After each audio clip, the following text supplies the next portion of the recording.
También, Señor, nuestra condición de pecado y muerte, Señor, ahora en Cristo, y solo en Cristo hemos recibido perdón y salvación. Padre, muchas gracias porque tú has cambiado nuestra vida, Señor, has transformado nuestra vida y has quitado nuestras tristezas y las has convertido, Señor, en gozo. Gracias pues por esto, Señor, y gracias porque podemos seguir teniendo acceso a tu palabra. Podemos, Señor, regocijarnos en las verdades gloriosas que de ella fluyen, pidiéndote, Padre, que nos concedas en esta hora seguir siendo instruidos a través de tu Santo Espíritu, pero también, Señor, ser guiados por tu santa palabra para meditar en ella y seguir aprendiendo y creciendo en el entendimiento de estas gloriosas verdades, Señor, las cuales, Señor, se están afirmando en nuestro corazón.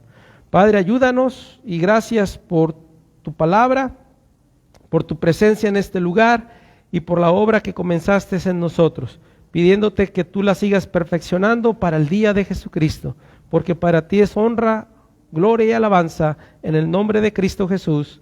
Amén. Tomen lugares, hermanos. Gracias.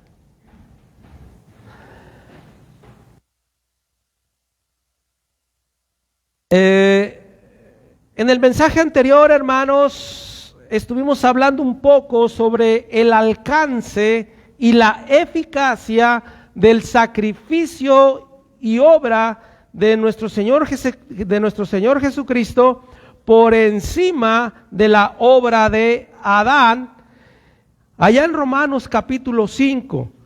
Déjenme compartir nuevamente, hermanos, el hecho de que estamos compartiendo la palabra de Dios de una manera consecutiva, vamos versículo por versículo, y queriendo y aprendiendo a compartirla de manera expositiva, de manera que espero que, aunque vamos un poco adelantado, hermanos, lo que podamos compartir hoy sea de bendición también para ustedes.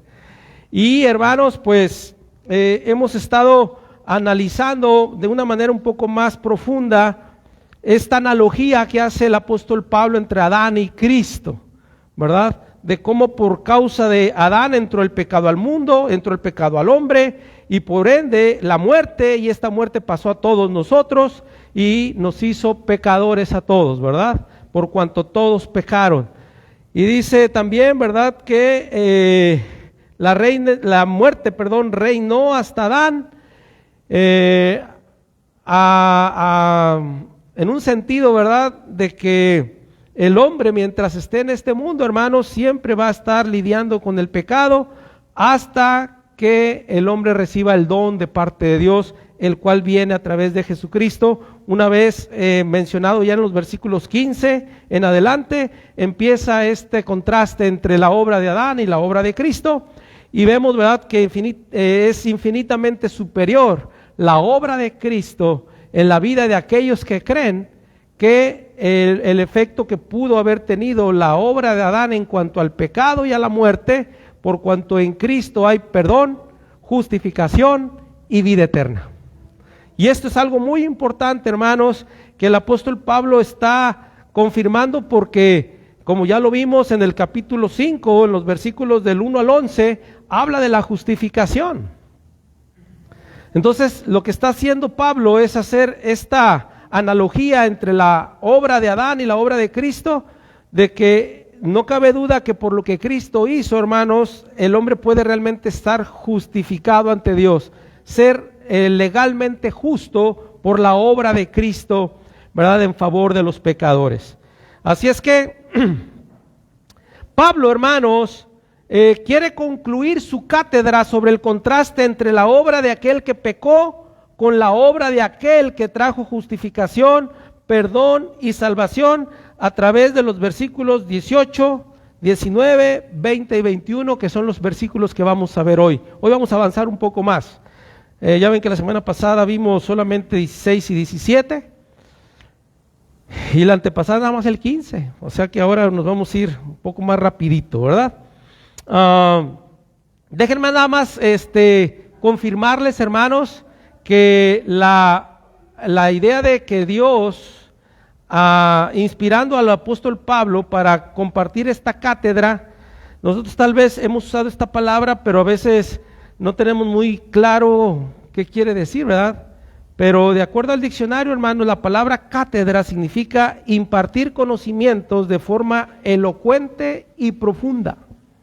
Y es lo que vemos aquí precisamente, en estos versículos del 12 hasta el 21, como de una manera elocuente pero muy profunda, Pablo está abordando este contraste sobre la obra de Adán y la obra de Cristo, y obviamente resalta y por mucho la obra de Cristo en favor de los pecadores que la obra de Adán que afectó al ser humano, ¿verdad? Entonces vamos a continuar, ¿verdad? Precisamente viendo los pasajes o los versos 18 y 19 de Romanos capítulo 5. No olviden Hebreos 10 donde leímos, hermanos, porque evidentemente tiene mucha relación con esto que vamos a ver hoy. Entonces, quiero confirmar, hermanos, que el propósito del apóstol Pablo es claro, es confirmar la fe de los creyentes en relación a la efectividad, alcance, eficacia, esencia y poder de Cristo. Nosotros ya habíamos visto la efectividad, el alcance y la eficacia del sacrificio de Cristo, pero hoy vamos a hablar de la esencia y el poder del sacrificio de Cristo. Bueno, es lo que Pablo aborda aquí en estos pasajes. Y vamos a leer precisamente, hermanos, Romanos 5, 18 y 19. Vamos a leer juntos, por favor, y dice, así que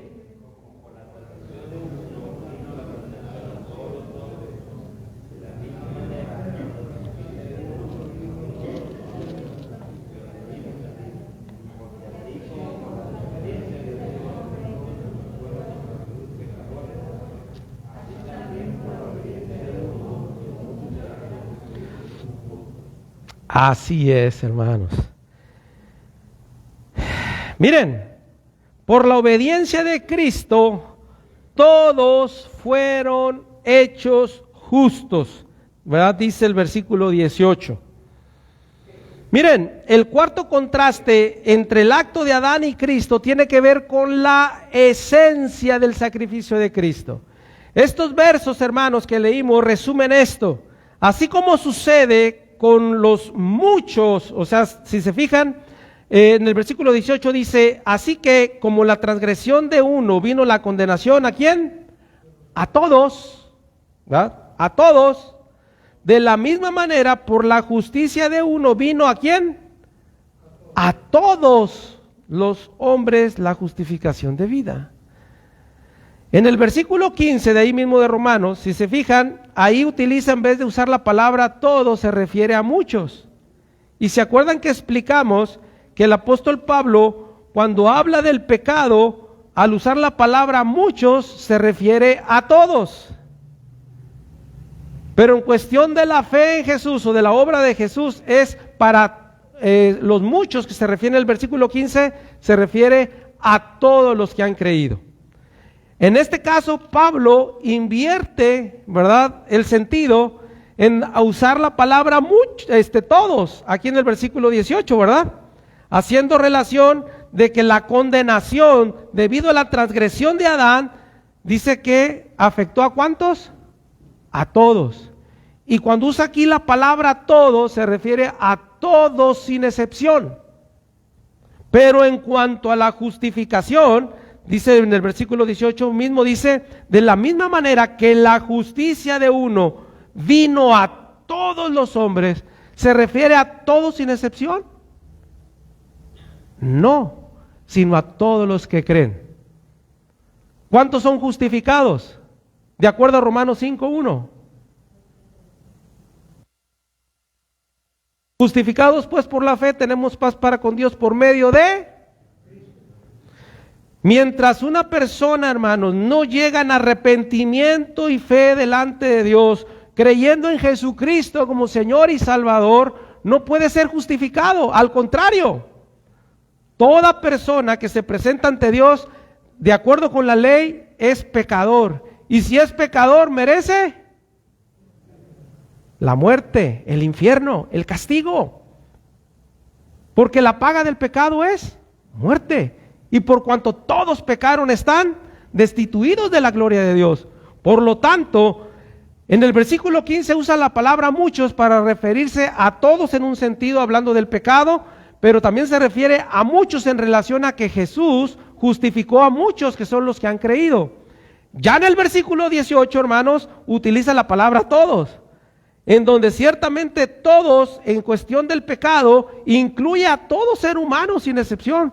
Todos hemos pecado, por cuanto todos hemos fallado a Dios, de acuerdo con la ley, ¿verdad? Dice que hemos sido condenados, dice, ay, me volteó la hoja, el aire,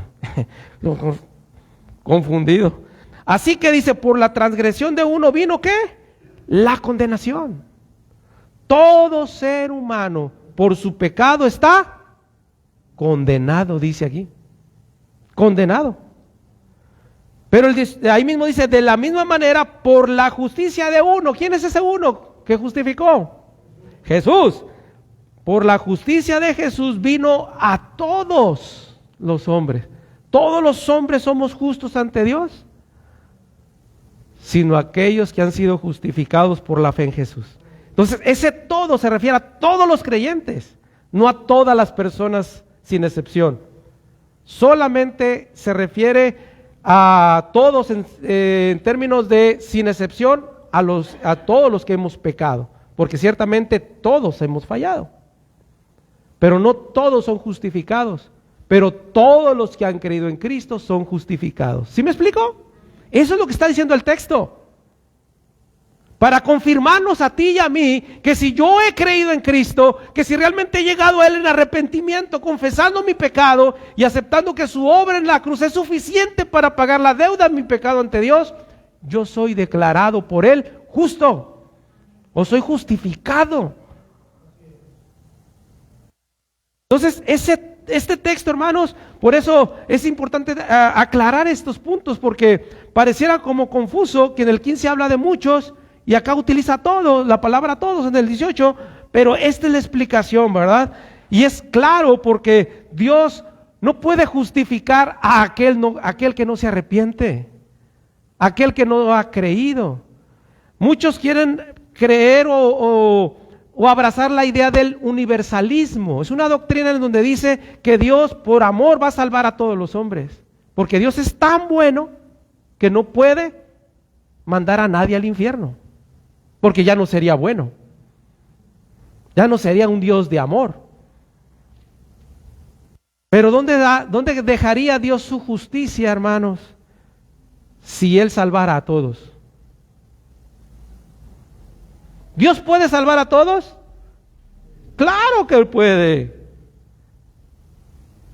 Pero te fijas que Dios le ha dado al hombre la responsabilidad de responder al llamado que Él hace a través de la predicación del Evangelio.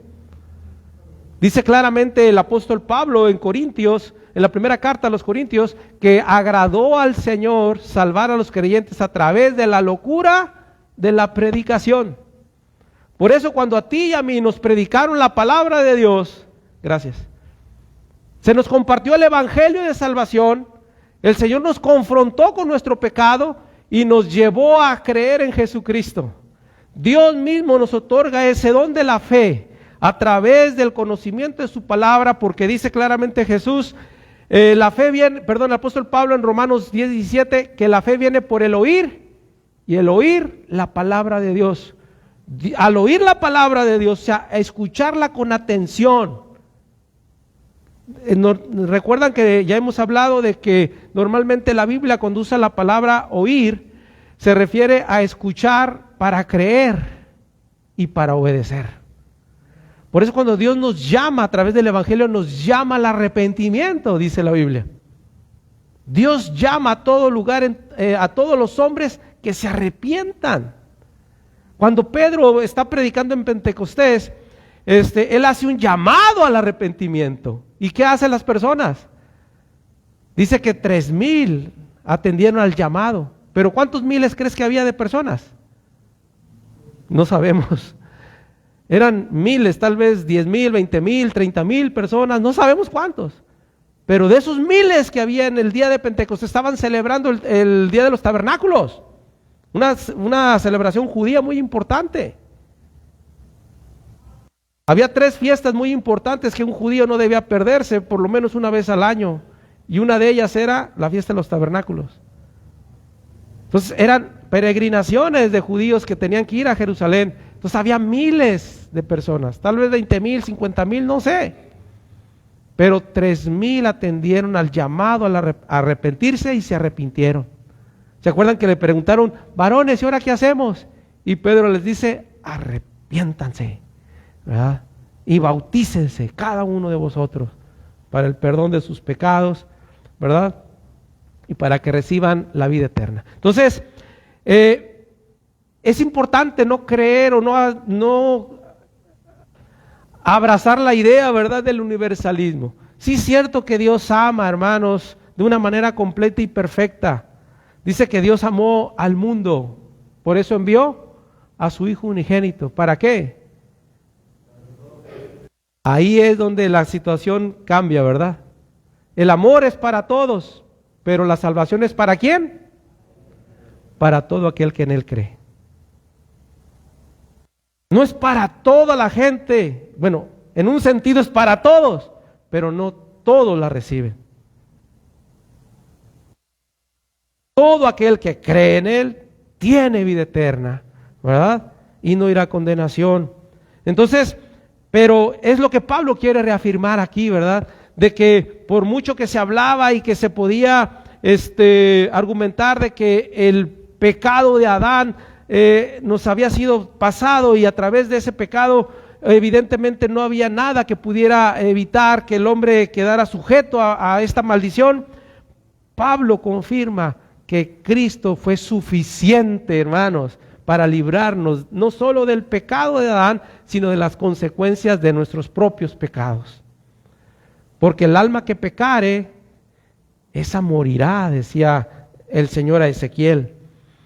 Entonces, el asunto aquí es que evidentemente por medio de la transgresión de Adán vino la condenación a todos, pero por la justicia de Jesús vino a todos los que creyeron la justificación de vida. Fíjate qué hermoso. Entonces, decíamos, estos versos, ¿verdad?, que hemos visto resumen de alguna manera, hermanos, el acto de la esencia del sacrificio de Cristo. Pablo emplea el todos, dijimos, para referirse a 2 cosas diferentes. La primera, en relación a la transgresión, la condenación vino a todos los hombres, refiriéndose a todos sin excepción. Pero en cuanto a la justicia, el todo se refiere a todos los que han creído. Estos dice que recibieron la justificación de vida. La enseñanza principal de Pablo, hermanos, en estos versos es que la esencia de la transgresión de Adán fue su desobediencia, mientras que la esencia de la justificación fue la obediencia perfecta de Cristo delante del Padre. Y mira, que en cuanto a Adán, ¿cuántos mandamientos recibió Adán? Pues uno, ¿cuál era?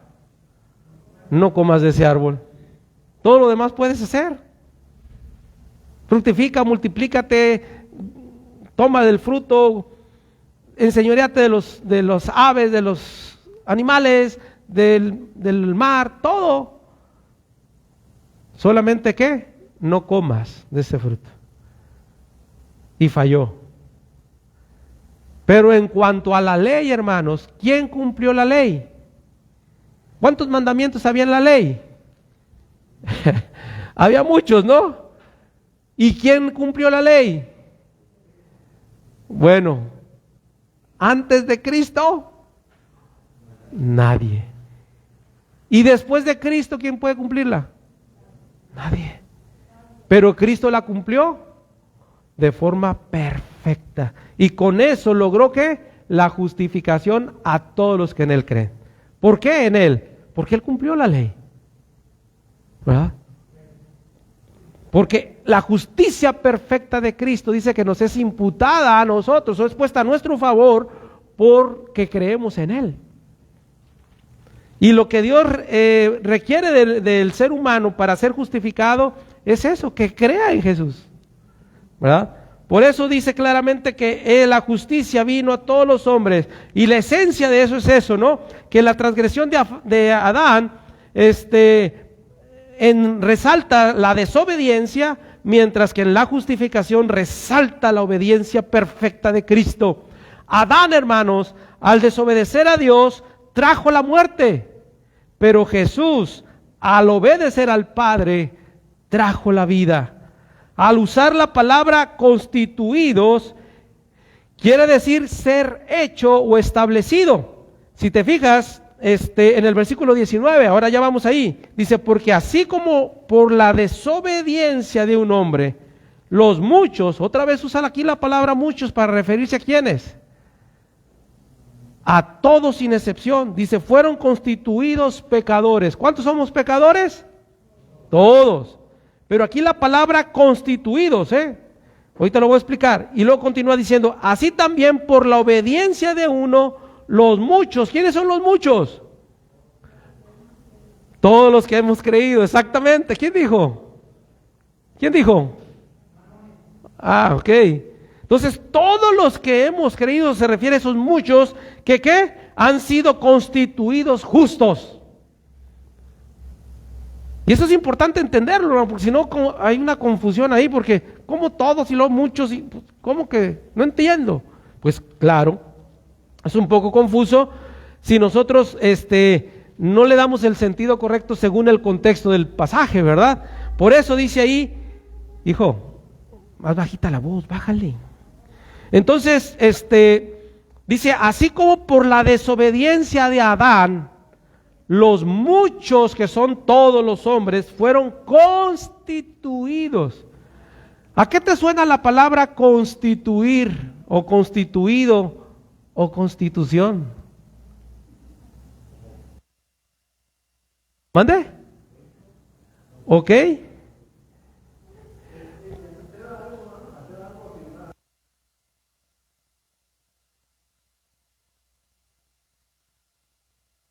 ¿En dónde están las leyes de nuestro país? ¿Dónde están escritas? Aquí lo que Pablo está queriendo resaltar es que legalmente, si tú recuerdas, se nos dice que hemos quebrantado ¿qué? La ley de Dios. ¿O no? Hemos quebrantado. Entonces, si Dios le ha dado el título de una ley, todo esto está constituido por Él, ¿no? Por lo tanto, habla aquí de un peso legal. Una persona, hermanos, que ha pecado legalmente basado en la ley de Dios, se considera culpable. ¿Y cuál es la sentencia para el culpable? Muerte y condenación. O sea, no solamente lo dice en un sentido espiritual. Pablo aquí quiere confirmar la idea de que se ha quebrantado realmente la ley de Dios. Dios, siendo el soberano del universo, que ha establecido todas las cosas y que ha reconocido o ha sido reconocido como el juez justo, el creador, el soberano, el rey, Él ha constituido su ley. Y nos dice que todos hemos quebrantado esa ley. Pero Cristo, al cumplir esa ley, dice, nos ha declarado pues justos. O sea, ya no somos culpables. En otras palabras, ¿verdad? Pudiéramos decir que no hay delito que perseguir para aquel que ha creído. Porque ninguna condenación hay. Pero esta es la idea de por qué Pablo aquí ya usa la palabra constituir, para darle un peso legal, o sea, en base a la ley de Dios. Porque no era solamente en un concepto espiritual, que sí lo es, pero también quiere que se entienda, porque recuerden, para los judíos, hermanos, y lo debe ser para ti y para mí, que las leyes de Dios son perfectas, son eternas. Entonces, obviamente el hecho de que yo no estoy sujeto a la ley en cuanto a las ceremonias, la ley moral de Dios sigue pesando en nosotros. ¿O ha acabado la ley moral de Dios hacia nosotros? ¿Ya robar no es robar? ¿Ya adulterar no es adulterar? ¿Ya mentir no es mentir? Sí, la ley moral sigue vigente. En cuanto a la ley moral, el Señor constituyó que el que la quebrantara, muerte. Pero por la obediencia perfecta de Cristo fuimos constituidos por esa misma ley como justos. ¿Por ti, por mí? No, por la obra de Cristo. ¿Te das cuenta? Ay, Señor, volvemos. Al ver la palabra constituido, híjole, tiene un peso mayor, ¿verdad? Por eso Pablo hace este énfasis y usa esta palabra, ¿no? Entonces, decíamos que Pablo usa aquí la palabra constituidos y le da un peso legal a cada acto pecaminoso del hombre. Esto es, hermanos, que debido al pecado de Adán, todos fueron constituidos pecadores. Esto es, ante Dios, todos somos legalmente culpables de haber transgredido la ley divina, dignos de la sentencia máxima. Lo ponemos en este plan, hermanos, porque en primera Dios lo pone en ese plan. Y Dios, el propósito de esto es para que tú puedas dimensionar correctamente lo grave del pecado, lo terrible, las consecuencias terribles del pecado. Que si hay algo malo que nos pueda estar pasando es porque lo merecemos. Y si me he de condenar al infierno, lo merezco. Pero Dios en su amor a través de Cristo no quiere que te pierdas, sino que te declara justo si tú crees en Él. Y la pregunta, ¿tú crees en Él? He sido constituido justo por esa ley, no por ti, sino porque Cristo la cumplió. ¡Ah, Dios mío! Esto es maravilloso. Esto es maravilloso. Por eso un cristiano que cree estas cosas está agradecido, ¿verdad? Pero también comprometido con su Señor. Ay, hermanos, a veces la tibieza espiritual, el decaimiento espiritual, el retroceso espiritual de un creyente a veces se da porque no entiende estas cosas. Por eso el título de nuestro mensaje es que, ay Dios, ¿dónde están mis ayudantes? El camino a un avivamiento, ¿cómo? Permanente. Si yo entiendo estas cosas, creo estas cosas, ¿cómo no voy a estar avivado? Y de manera permanente. No quiero decir que no vamos a tener problemas, dificultades o pasar por enfermedades. Claro que sí. No somos humanos. En el mundo tendremos aflicción, nos dijo el Señor Jesús. Pero tenemos la victoria en Cristo, ¿verdad? Tenemos la victoria en Cristo sobre este mundo, sobre el pecado y sobre la condenación eterna. Pero por Cristo, ¿verdad?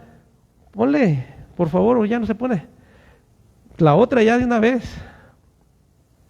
¿verdad? Entonces, por la obediencia de Cristo, todos fueron hechos justos. ¿Pero quiénes son esos todos, dijimos? Todos los que han creído. Por eso el llamado y la invitación a que si tú no has creído, creas y recibas la justicia de Dios a través de Jesús. Porque por tus obras, dice la misma Escritura, que por las obras de la ley, ¿cuántos van a ser justificados? Ninguno. O sea, es por demás pensar que por mis obras o por cualquier obra que yo haga voy a alcanzar justicia ante Dios. No se puede. Pero por la obra de Cristo, dice que Él me declara y me constituye justo.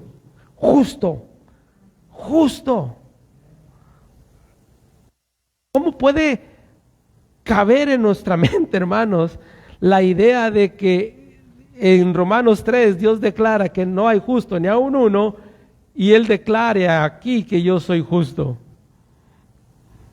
Evidentemente, hermanos, lo que quiere resaltar aquí es la obra de Cristo, de cómo por la obra de Cristo, esa injusticia en la cual vivíamos, ahora estamos viviendo en la justicia, pero en Cristo. Oh Dios. Y obviamente vivimos por la justicia de Cristo para andar en justicia. Amén, ¿no? ¿No les gusta esa parte? Les debiera de gustar también, hermanos, porque Dios no nos ha llamado para inmundicia, para perdición, para pecado, para mundanalidad. Nos ha llamado para justicia, ¿verdad? Para santificación, para aborrecer este mundo de pecado y de maldad, o sea, rechazar el mundo, para que el amor del Padre esté en mí, decía Juan. Porque si yo amo al mundo y las cosas de este mundo, el amor del Padre no está en mí. Entonces, es claro que Dios me ha justificado por la justicia de Cristo para que yo viva en justicia, ¿verdad? Y esto es importantísimo. Entonces, la obediencia perfecta a los mandamientos y el sometimiento incondicional a la voluntad de Dios, Jesús justificó a todo creyente. La justicia perfecta del Mesías satisface, fíjate bien, todas las demandas de la ley, incluyendo los requisitos penales de la ley. Por eso Jesús tuvo que sufrir la ira de Dios sobre él. Él no sufrió propiamente la cruz, hermanos. Lo que Cristo sufrió fue la ira de Dios sobre él. Si tú recuerdas Isaías 53, hermano, ahí te habla de forma muy explícita cómo Dios cargó en Jesús todos los pecados nuestros y Dios castigó a Jesús como cualquier persona que merecía ser castigada por haber pecado. Pero todo lo hizo para que su justicia estuviera a nuestro favor para ser declarados justos. Evidentemente sería una injusticia no vivir en justicia siendo ahora justos. Perdón por el trabalenguas, pero ¿no es así?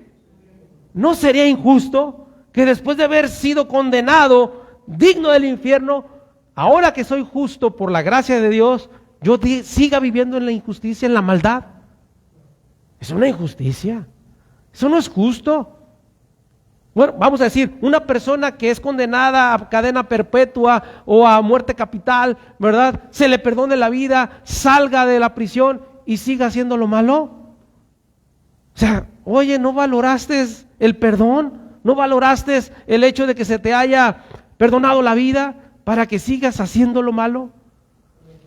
Así mismo nosotros, hermanos, no podemos ni debemos pensar que la justicia de Dios y la gracia de Dios en Cristo es para que yo siga en el pecado. De ninguna manera, hermanos.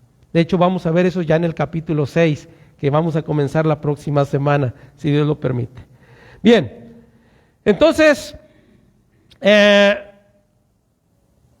por la obra de Jesús, hermanos, dice que se cumplieron todas las demandas de la ley, incluyendo los requisitos penales. O sea, la ley reclamaba castigo, Jesús sufrió el castigo. Tú y yo no podemos imaginar, ni siquiera imaginar, el nivel de sufrimiento que Cristo tuvo que padecer por tu pecado. No lo sabes, nunca lo vamos a saber. Pero Él lo sufrió por ti, para que tú seas perdonado y tengas una vida nueva y una vida eterna por Cristo. Maravilloso. Entonces, el uso práctico de esta verdad, hermanos, es que en y por Cristo ya no hay delito que perseguir, ¿verdad? El Señor dice, ya no hay nada que tengas en contra, ¿verdad? Para condenación, ¿verdad? Pero bueno. Lo segundo, hermanos, versículo 20 y 21 de Romanos 5. Juntos, todos, pero la ley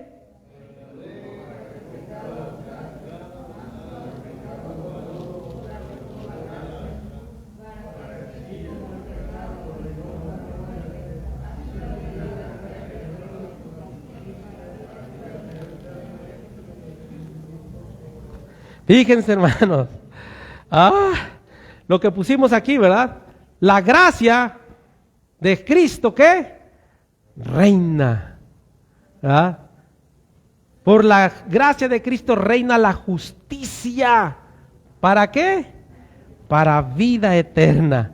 Miren, este es el quinto y último elemento que se establece entre el acto de Adán y Cristo, y es con relación al poder del sacrificio de Cristo sobre el poder del pecado en los hombres. Pablo, hermanos, declara que con la introducción de la ley, el pecado abundó. Y uno puede decir, pero ¿cómo pudo abundar más el pecado a través de la ley? ¿Quiere decir que antes de la ley la gente pecaba menos?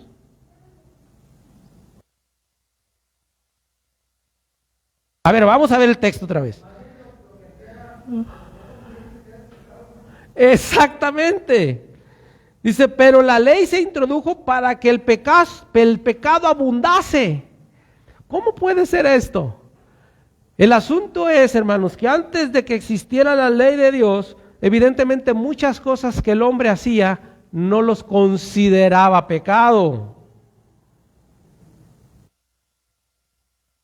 Si tú ves en el libro del Génesis, nos habla de un descendiente de Caín, no recuerdo si se llamaba Lamec, que este fue el primer hombre que la Biblia registra que cayó en adulterio, o sea que tomó 2 mujeres, dice. Y era tan violento que él decía que cualquiera que le hiciera un rasguñito a él lo iba a descuartizar. Así en pocas palabras. O sea, él era muy violento, muy agresivo.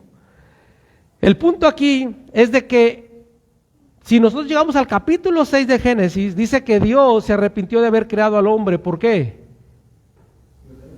Porque había tanta maldad que Dios no quiso soportar más la maldad. Entonces, ¿cómo que por medio de la ley se introdujo para que el pecado abundase? No era porque obviamente había menos pecado antes de la ley. La gente no era tan consciente de todos sus pecados porque no había ley. Es lo mismo, ¿no? Si tú no conocieras que cierta calle, ¿verdad?, es de un solo sentido y crees que es doble sentido, tú vas a meterte tal vez en sentido contrario sin pena de conciencia de que es un solo sentido, por tu ignorancia.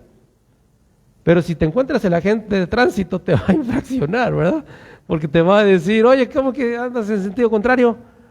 Ah, caray, no me di cuenta. Ah, el hecho que no te hayas dado cuenta no quiere decir que no infringiste, no hiciste algo malo, pero debiste de haberte fijado, ¿verdad? No sé si te ha pasado a ti, pero a mí me ha pasado de repente que voy por una calle y veo todos los carros en sentido contrario, y hasta dudo, ¿verdad? Digo, ah, caray, este es doble sentido, es un solo sentido, ¿verdad? Porque según yo tenía conciencia que era doble sentido, pero nada más veo carros en contra mía, ¿no? Pero ya llegando a la esquina sí veo y confirmo que es doble sentido. Pues sí, coincidió en que todos estaban al revés, pero no quiere decir que andaba en sentido contrario. Pero bueno, el punto que es que evidentemente, hermanos, la maldad del hombre siempre ha existido. No eran conscientes totalmente de su maldad porque no existía la ley. Pero una vez que se introdujo la ley, en la conciencia del hombre el pecado, ¿qué? Abundó. Abundó. Y mismo Pablo lo dice y lo vamos a ver más adelante. Decía, yo no sabía que codiciar era malo si la ley no me lo hubiera dicho. ¿Se acuerdan? Porque a través del conocimiento de la ley se da uno cuenta del pecado. Entonces ese es el concepto que Pablo está diciendo. La ley se introdujo para que el pecado abundase, mas cuando el pecado abundó, ¿qué crees? Sobreabundó la gracia. Y hermanos, dime si no es cierto, aún a pesar de que antes de que tú y yo conociéramos a Cristo, vivimos en pecado, practicábamos el pecado, amábamos el pecado, abrazamos el pecado, pero la gracia común de Dios sobrepasó nuestros pecados al grado de que no caímos muertos, aniquilados cuando pecábamos. ¿No es cierto? Merecíamos morir, pero Dios en su gracia común nos perdonó la vida todas las veces que pecamos, porque el pago por el pecado fue tan grande su gracia, o sea, su don inmerecido, de perdonarnos la vida, al grado de que ahora que le conocemos, ¿verdad?, No nos cansamos de agradecerle por su misericordia, porque nos tuvo paciencia hasta el día en que Él nos llamó a arrepentimiento y nos concedió la fe para poder creer y ser salvos ahora. Pero es claro que siempre la gracia de Dios ha sobreabundado. Cuando Adán y Eva pecaron, ¿no era justo que ellos murieran en ese instante? Pero Dios aplicó paciencia, gracia y misericordia, porque no los aniquiló en ese momento. Además, Adán le conservó 930 años más. Imagínate la paciencia del Señor. Entonces, ¿qué quiere decir todo esto, verdad? Que aun cuando estaba la ley, el hombre ha pecado, pero la gracia de Dios ha sobreabundado por encima de la ley, no castigando al hombre según lo que merece. ¿Se acuerdan que dice la Biblia que por la misericordia de Dios no hemos sido consumidos? ¿Qué tendría que estar pasando hoy en día, hermanos, viendo el nivel de pecado y maldad que hay en el mundo? La aniquiladera de personas, ¿no? Y a lo mejor entre ellas tú y yo también. Digo, ¿para qué nos vamos a hacer aquí dándonos golpecitos de pecho? Dios tendría que haber aniquilado la raza humana. Pero, ¿ha sobreabundado su gracia por encima de la ley? Claro que sí. Y pensar que hay personas que dicen que Dios es injusto, que Dios es malo, cuando Él está siendo paciente para con todos, no queriendo que ninguno perezca, sino que todos procedan al arrepentimiento. ¿Te das cuenta? Por el pecado, por la ley sobreabundó el pecado, pues sí, en conocimiento o en entendimiento de ese pecado, pero por encima de ese pecado, dice, sobreabundó la gracia. Dice, para que así como el pecado reinó para muerte, así también la gracia reine por la justicia. ¿Para qué? Para vida eterna. ¿Mediante quién? Jesucristo, Señor nuestro. Oh Dios. Oh Dios. Ya que puedo decirme, ya me callo, ¿no? Mira, más claro que eso. Pero bueno, desarrollé aquí algo, hermanos. Déjense los comparto igual. Hermanos, sin importar la abundancia del pecado, la gracia de Dios sobreabundó. Esto es, la gracia divina es más abundante que el poder de la ley. Aun cuando la ley declaraba merecedor de muerte a todo aquel que la quebrantara, la gracia de Dios ha sobreabundado para ser paciente con el que infringe la ley de Dios. No le castiga inmediatamente, sino que es paciente. Digo, para aquellos que piensan que Dios es malo y que es injusto y que... Dios ha sido tan paciente, tan amoroso y tan misericordioso que no nos ha dado conforme lo que merecemos. Eso se llama bondad. Es la diferencia entre la bondad y misericordia. La bondad es que Dios no nos da lo que merecemos, y la misericordia que Dios nos da lo que no merecemos. En misericordia nos da el perdón y salvación, o sea, no lo merecemos, pero en bondad no nos castiga según lo que merecemos. Es la diferencia entre una cosa y otra. Parece sinónimo, pero no lo es, si ya te fijaste. Entonces,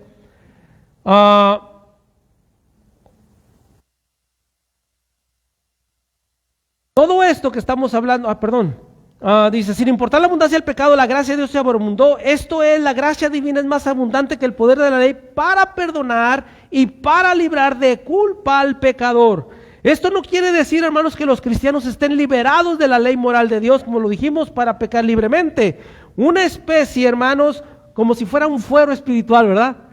¿Cuántas personas conoces hoy que dicen que son cristianos y viven como mundanos o como incrédulos? Dicen, soy cristiano y maldicen, roban, estafan, se emborrachan, adulteran. Pero son cristianos. ¿Qué? No. Como cristiano, yo no soy, porque es que yo no vivo bajo la ley, sino bajo la gracia. Digo, pues que ese es su argumento. Pero la idea aquí no es que los cristianos estén liberados de la ley moral de Dios para pecar libremente, como si fuera la gracia un fuero, ¿verdad? Espiritual, ¿verdad? Ya ven que los políticos, la mayoría tiene fuero, ¿verdad? O sea, no pueden ser juzgados mientras estén en un cargo público. ¿Sí es así, hermano? Entonces, como yo tengo la gracia de Dios, yo tengo fuero espiritual, ¿verdad? Me puedo portar mal, que al cabo, ¿verdad? Estoy aquí amparado por la gracia de Cristo. Pues no, déjame decirte que todo aquel que piense así, ¿verdad? Que está libre de la ley moral y que peca deliberadamente con libertinaje, ¿verdad? Déjame decirte que eso es una herejía. Es una herejía que debemos tener cuidado de no caer. Obviamente esta herejía, hermanos, lleva a las personas a vivir en libertinaje. Y además niegan la importancia de la obediencia y de la santidad a Dios. O sea, yo soy cristiano, soy salvo, pero vivo como mundano porque Cristo me liberó, ¿verdad?, del pecado y la condenación y puedo vivir como yo quiera. No, no es así, ¿verdad? Vivir así es negar la obediencia a Cristo y la santidad a Dios. Así como el pecado reinó, la palabra reinar es tener dominio, gobierno o mandar. Entonces, así como el pecado reinó para muerte, o sea, ha reinado, mandado al hombre a la muerte, la gracia de Dios reina por la justicia de Cristo para vida eterna, quien evidentemente ahora Jesús es nuestro Señor. Si estábamos sometidos al señorío del diablo por causa del pecado y sujetos a su reino, ahora estoy en el reino de Cristo, en el reino de Dios. Y yo debo obedecer y honrar a ese Rey y Señor que es Jesucristo. Por lo tanto, no estás viviendo en un libertinaje, no debemos vivir en un libertinaje creyendo que tengo fuero espiritual, ¿verdad? Sino realmente estoy ahora sometido, pero al Rey de Reyes y al Señor de Señores. Dios dio la ley como un modelo de justicia, pero no como un medio para alcanzar la justicia.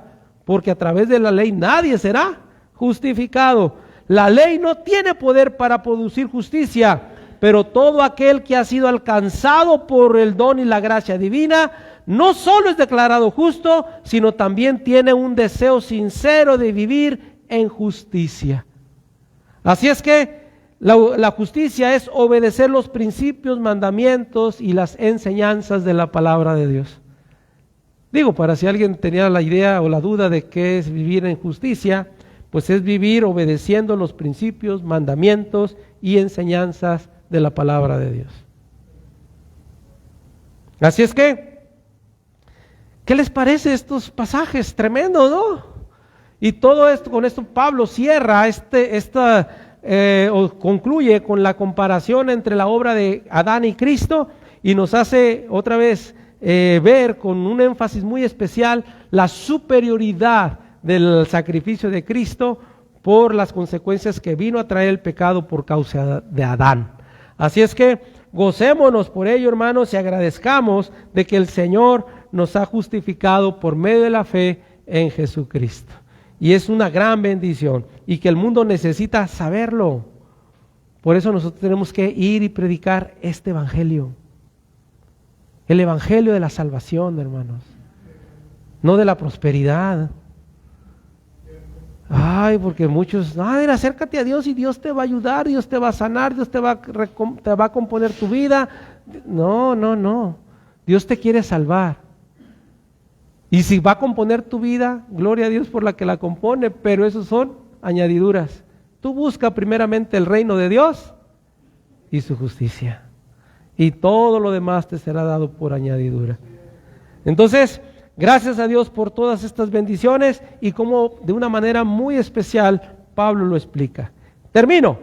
Pablo, como un experto tejedor, jala todos los hilos en su tapiz de verdades de la redención para que todo aquel que ha creído se goce en la obra de Jesús, que es superior a la obra de Adán, y viva para honrar a aquel que le dio libertad del pecado y de la condenación.